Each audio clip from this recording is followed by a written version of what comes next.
আল্লাহ, আমরা কখন পৌঁছবো বাগদাদে? আমি খুব ক্লান্ত হয়ে গেছি। হ্যাঁ, এ কি আবার ক্লান্ত হওয়া বলে? ক্লান্ত হওয়া তো আমার ১,৫০০ বছরের অভিজ্ঞতা। আমাকে দেখো আর শেখো কিভাবে ক্লান্ত হতে হয়। হায় আল্লাহ, আমরা বাগদাদ কখন পৌঁছবো? আমি ক্লান্ত হয়ে পড়েছি। এই যে চাচা, এনাকে নিয়ে মজা করো না। আপনি তো এনারই বয়সী, আপনি বুঝিয়ে দিন দাদা।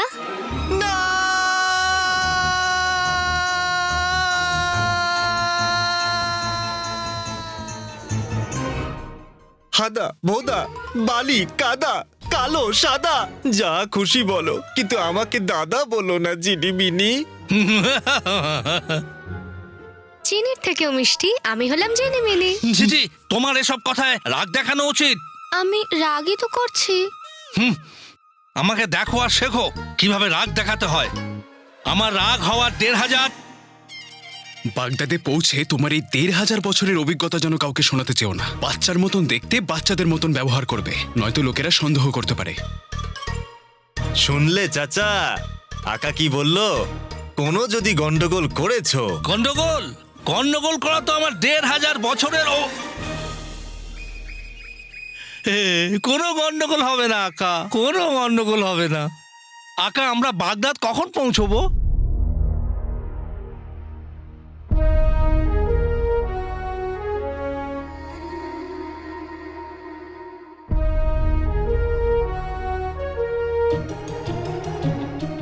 আমরা বাগদাদে পৌঁছে গিয়েছি।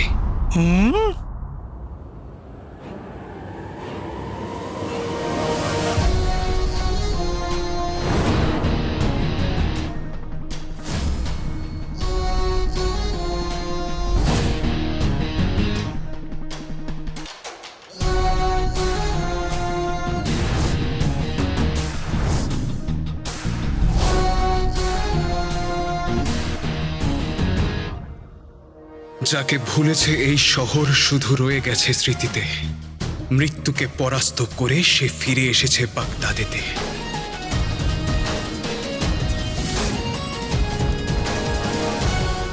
ধূসর হয়ে যাওয়া সেই অতীতে পড়বে আবার সবার নজর। হে হাওয়া, তুই যা, দিয়ে আয় সবাইকে এই খবর।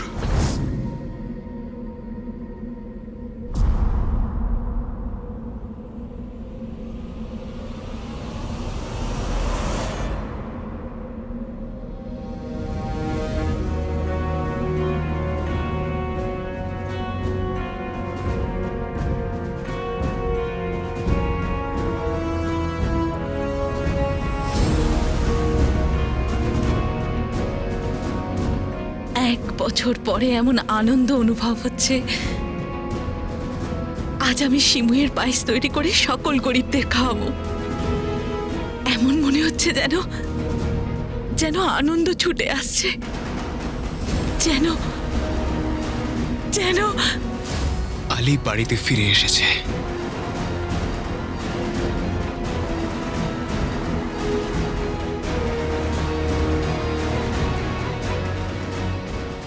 আকা, এবার কি করতে হবে? আংটির জিন, বাড়িতে এসে দরজার বাইরে কি দাঁড়িয়ে থাকতে হয়? ভিতরে যেতে হয়। আর এবার এমন ভাবে যাব যে পুরো বাগদাদ আমাদের দেখবে।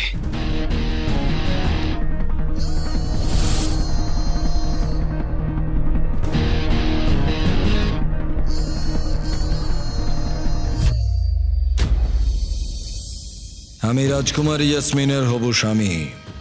ওনার সব উদ্দেশ্য, সব স্বপ্ন, যতটা ওনার ততটাই আমার।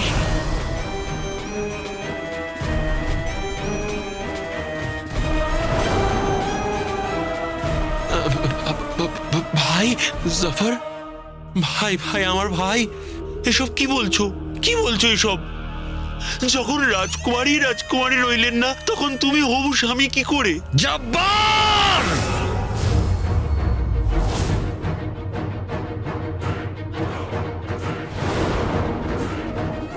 জুনেদ, জুনেদ, তুমি আমাকে এতটা রাগিয়ে দিলে যে আমি তোমার নামটাই ভুলে গেলাম। সাবধান করে দিচ্ছি তোমায়, তুমি যদি আমার আর রাজকুমারীর সম্বন্ধে একটা কথাও বলেছ, তাহলে আমি ভুলে যাব যে তুমি আমার ভাই।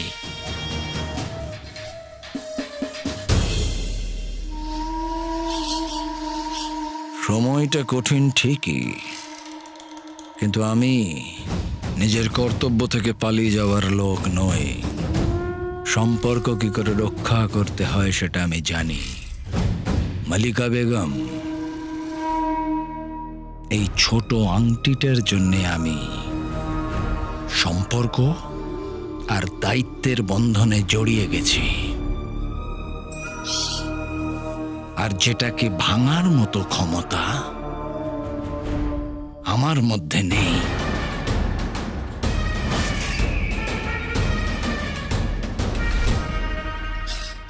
ইয়াসমিন, আমার মেয়ে ইয়াসমিন।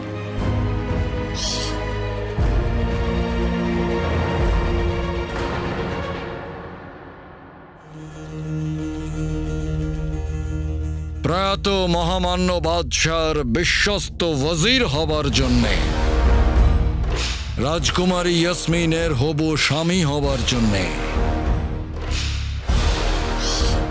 যতদিন রাজকুমারী ইয়াসমিন ঠিক না হচ্ছে, যতদিন না সে পুনরায় আগের অবস্থায় আসছে, আমি সেটা হতে দেব না। আমি বাগদাদ আর তার জনগণের খেয়াল রাখব।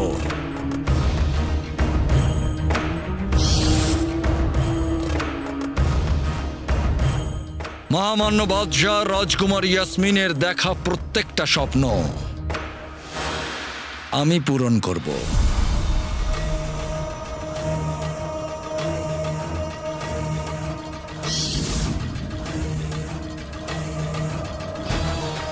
আমি শহরে ঘোষণা করিয়ে দিচ্ছি, কিছু জরুরি নিয়ম পালন করার পরে, আপনার অনুমতি আর আশীর্বাদের পরে আমি বাগদাদের সিংহাসনে বসব।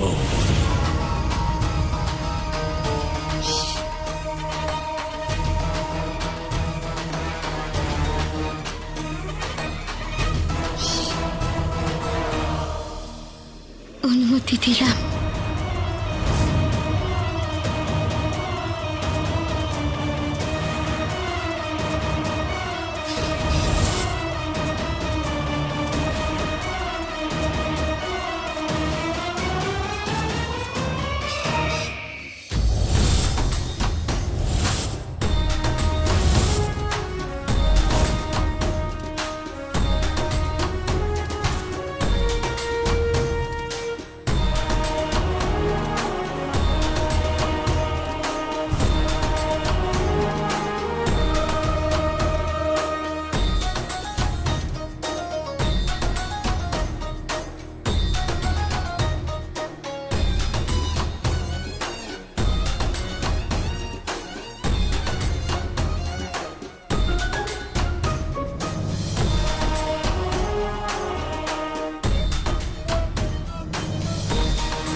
এই উৎসবের জন্য খেজুর কাবুল থেকে, ঠিক আছে,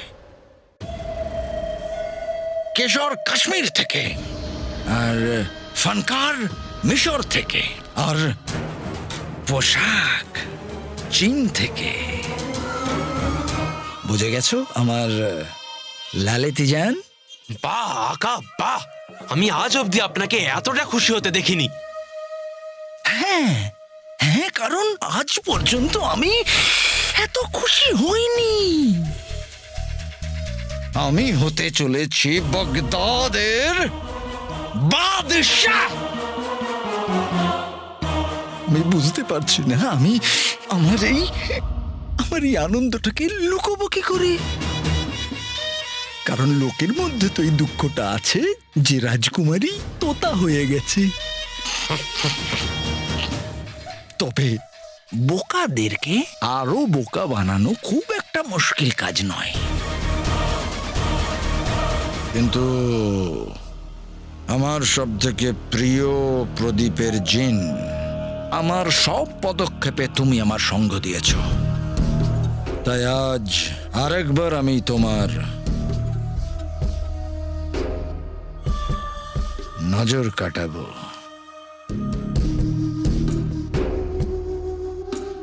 ধন্যবাদ আকা, ধন্যবাদ।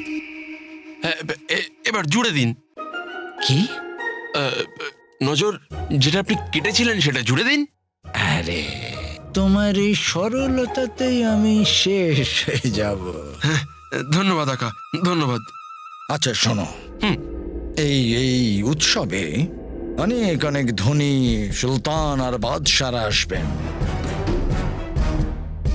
এমন খেলা দেখিও যে বাগদাদের মতো এরা সবাই আমার হাতের মুঠোয় চলে আসে। আপনি একদম চিন্তা করবেন না আকা, একদম এমনটাই হবে।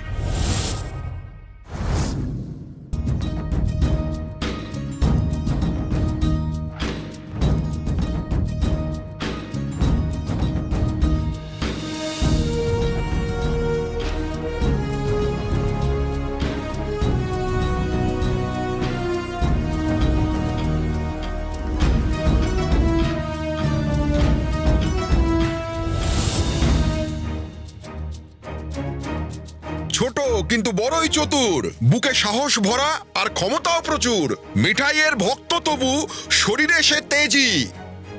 আসছেন সবার প্রিয় হুজুর চাঁদ চাঙ্গেজি।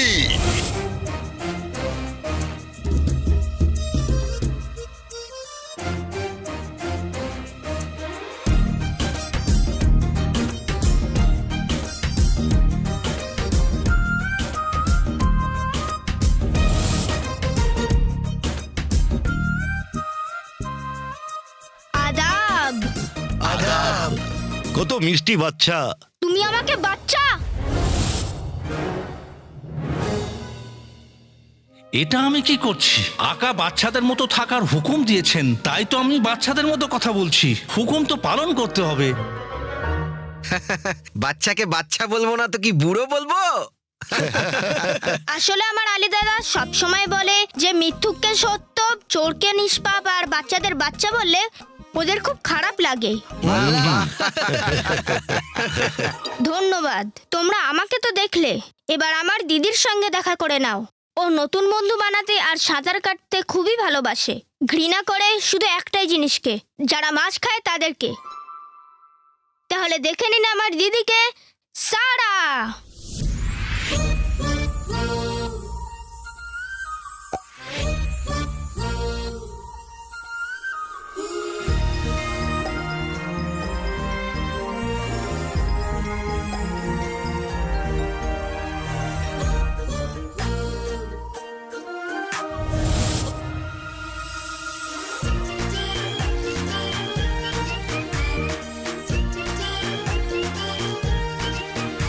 আদাব। মাশাআল্লাহ। আরেকজন ব্যক্তি আছে, তার নাম আর সে কি করে সেটা শুনে নিন। ওই হলো আমাদের চাকর ঝুমরু।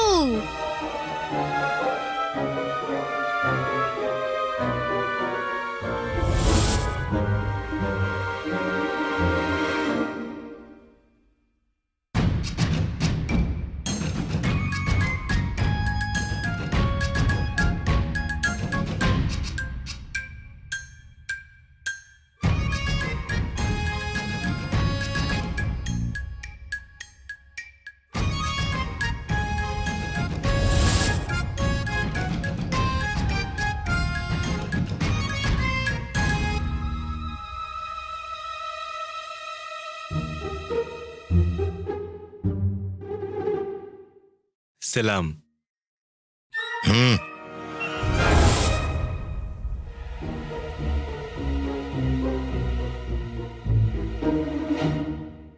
আমাদের আলী দাদা এই দুনিয়ার সব থেকে ধনী ব্যক্তি, আর উনি আজকে রাতে একটি উৎসব করছেন।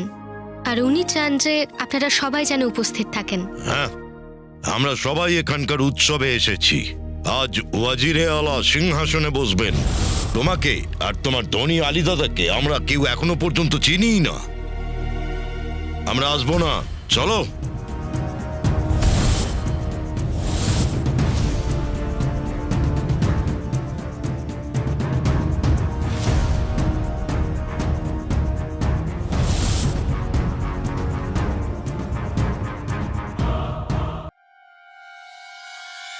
আর একটা কথা জানো,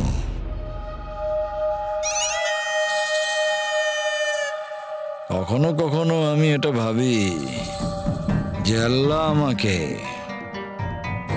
খুব মন দিয়ে বানিয়েছেন, আর যেন বাকিদের সঙ্গে অন্যায় করেছেন। যেমন দেখো, চিতার মতো ক্ষিপ্রতা, হাতির মতো শক্তি, বাজের দৃষ্টি, আর শিয়ালের মতো চালাকি।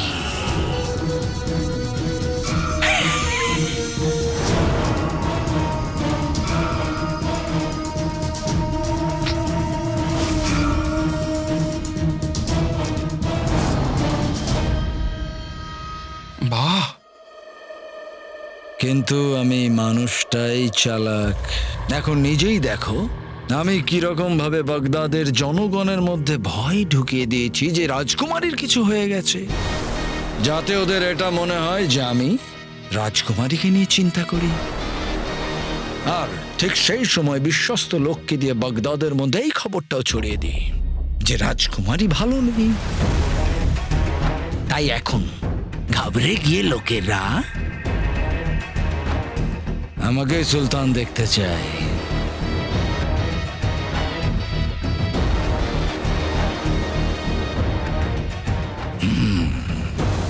তুমি আপাতত যাও আর দেখো যে উৎসবের প্রস্তুতি ঠিকঠাক হচ্ছে কিনা। যথাজ্ঞা আমার আকা।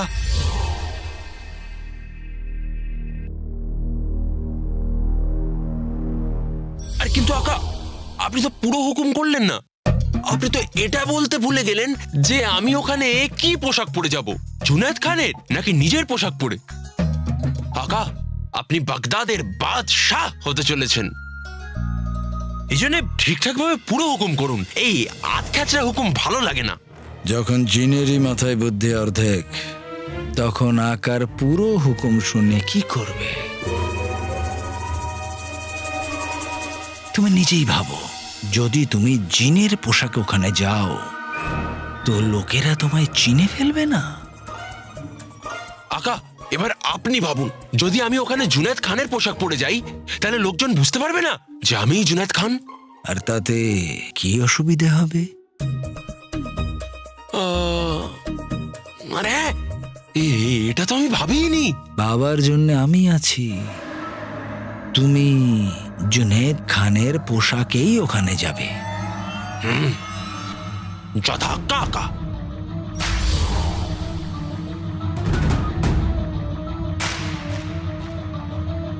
দুনিয়া ক্ষুদ্র, চীন সমুদ্র।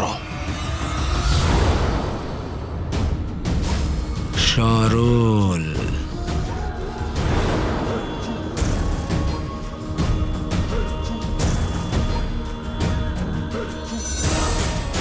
সুন্দর।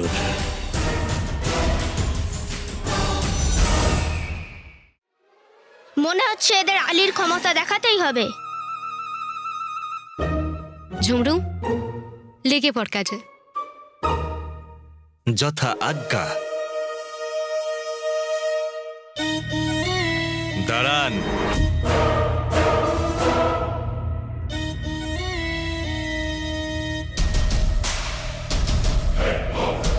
আপনি কি করেন দাদা? আমি বাগদাদের সৈন্যদের অস্ত্র যোগান দিয়ে থাকি। আর এটা কি?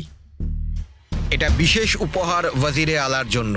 আফগানিস্তানের সব থেকে সুন্দর ধারালো তলোয়ার। একবার দেখতে পারি? নিশ্চয়ই।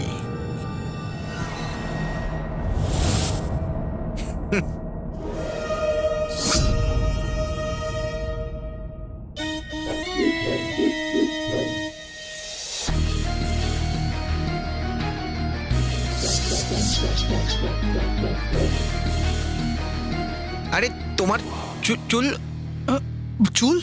তো আমার চুল কোথায় গেল? আমার চুল! আরে আমার কুত্তা!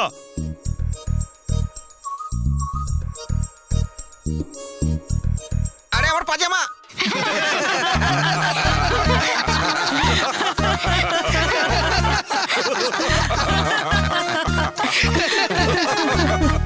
তুমি আমাদের সময় নষ্ট করেছো আর আমাদের অপমানও করেছো। আমাদের মালিক আলী সাহেব বলেন যে দুনিয়ার সমস্ত জিনিসের একটা মূল্য আছে। তোমার সময়, তোমার সম্মান, আর এই তলোয়ারটার মূল্য বলুন, আমরা সেটা দিতে রাজি। এর মূল্য 1 লাখ আসর ফি দিতে পারবে? 1 লাখ আসর ফি?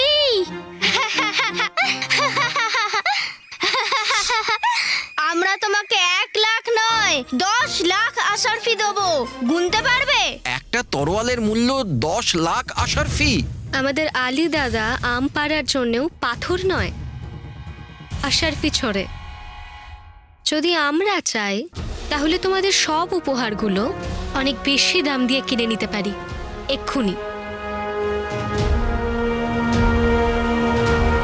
যদি এখনই তোমাদের এই অবস্থা হয় তাহলে উৎসব দেখে তো তোমরা অজ্ঞান হয়ে যাবে। উৎসব কাকে বলে দেখতে হলে চলে আসবে, আর আমাদের সব কেনা উপহারগুলো আলী দাদাকে দিয়ে দেবে। কিন্তু উনি যেন জানতে না পারেন আমরা তোমাদের থেকে এই উপহারগুলো কিনেছি, বুঝেছো? হ্যাঁ, আমরা নিশ্চয়ই আসবো।